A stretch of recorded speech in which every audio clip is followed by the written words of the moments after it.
logs.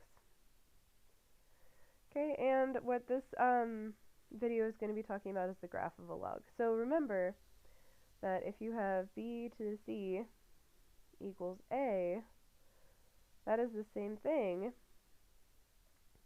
as log base b of a equals c.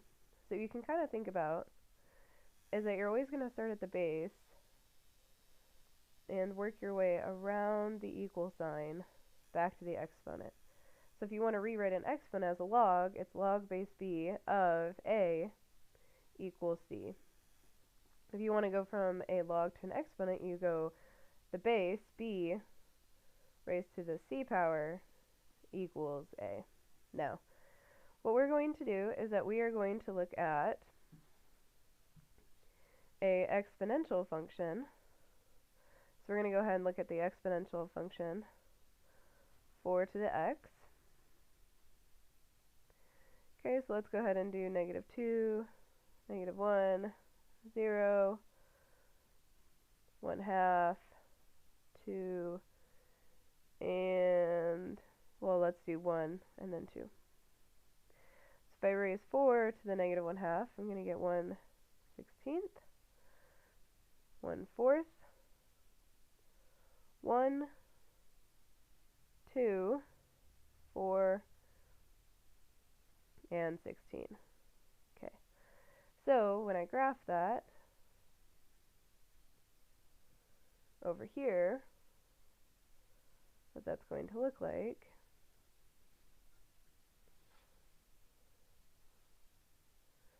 is it's going to look like this. Now, if I look at plotting some points for log base 4 of x, okay, I'm going to do 1/16, 1/4, 1, 2, 4, and 16. So remember, when I plug these into my log function, it's saying, hey, what power do I need to raise 4 to in order to get 1/16? And the answer is -2. Log base 4 of 1/4, what power do I need to raise 4 to get 1/4? Well, I have to raise it to the negative first. Log base 4 of 1, what power do I need to raise 4 to get 1? I need to raise it to the 0th power. Log base 4 of 2 would be the 1/2 power, the first power, and the second power. Okay, now, if I graph these points, okay, I'm going to have 1/16 for my x, and that's going to pull out -2. At 1/4, I'm going to have -1. Okay, at 1, I'm going to have 0. At 2, I'm going to have 1/2. At 4, I'm going to have 1, etc., etc. So that will look something like this. Now, something I want you guys to notice is, when we look at this, these guys got switched when I looked at the log. Okay. Also, when I look at the graph of 4 to the x and log base 4 of x, they're perfectly mirrored over the diagonal. The reason that is because logs and exponents are inverses. That's actually the whole reason that we came up with logarithms. So, let's look at just a graph of a log function and talk about some of its characteristics. Okay? So, if we look at the graph of a log function, that is awful. Let's try that again. Alright, that's like a little bit better. So if we look at the graph of a log function, the graph of a log function is going to look like this. So here's the deal for the graph of a log function. So we'll just call this log base b of x, is that its domain is actually going to be any number from 0 to infinity. Okay, its range is going to be negative infinity to positive infinity.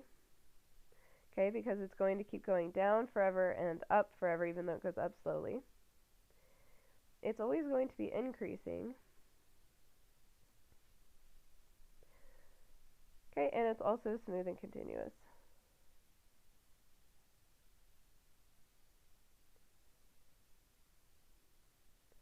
One more thing that's interesting about this is that it actually has a vertical asymptote at x equals 0.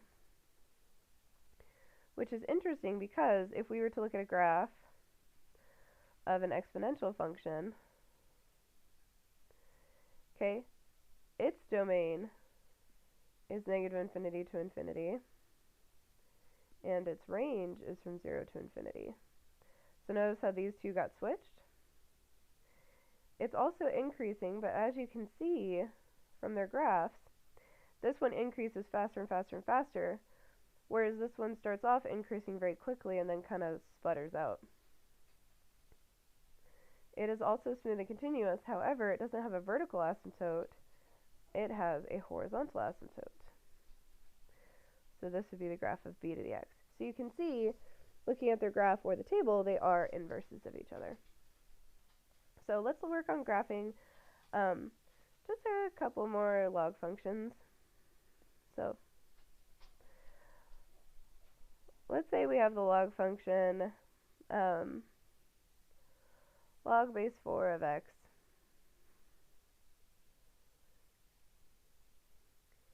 Okay, so it usually starts off down here and sputters out, like so. And now, let's graph log base 4 of x minus 2, so we're subtracting 2 from the x. And let's look at graphing log base 4 of x plus 3. And let's also look at graphing log base 4 of negative x. Okay, so for the first one, since we're subtracting 2 from the inside of the function, what that's going to do is it's going to move it to the right 2 units since we're affecting the x values. So that's going to get moved to the right 2 units. Now on this one, we're adding 3 to the outside, which means it's going to shift the whole graph up 3 units. It's going to go up 3 units. Great, and then for the very last one, we're multiplying the inside by a negative, so that's going to cause a flip over the y-axis. So what that means is that it's going to get mirrored over the y-axis like this. Okay, so that's all we have to learn for now about logarithms. On the next video, it's just going to be going through some of the homework problems and making sure that we feel comfortable with them.